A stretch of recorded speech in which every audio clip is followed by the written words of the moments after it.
Today's a significant day for Pūtake Taiao and for Raukawa. It's the conclusion of He Rā Whatiwhati Kō project, which has been a series of wānanga training a group of Kaitiaki in the use of Te Ārohirohi o Raukawa, which is our Raukawa freshwater monitoring program. The idea being that these Kaitiaki will then go and work with our whānau and look to implement and undertake some monitoring with their whānau in the various marae and other areas within their lives.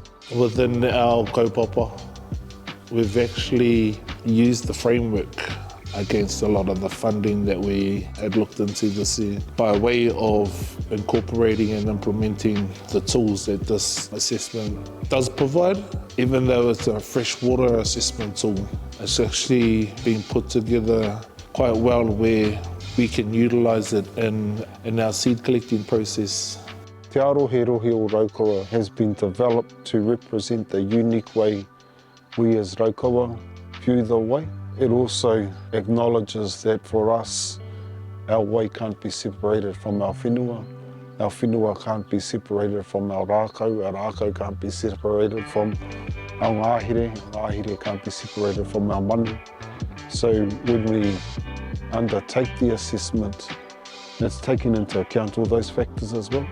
For us, it's much the same as caring for a parent or a grandparent or any whānau member, and that we have that responsibility to look after and care for our way. I really recommend all whānau to come along and learn what Raukawa Kaitiakitanga can look like for us. I just think it's an important space for all of us to occupy.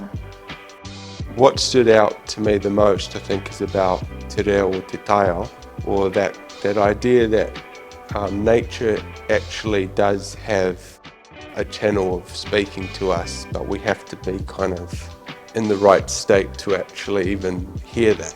I think another important aspect is it promotes our own unique worldview with externals as well. It encourages councils and developers and landowners and industry to come to Raukawa and look at the ways that they can support us in this mahi, which looks to create a thriving, prosperous Taiao.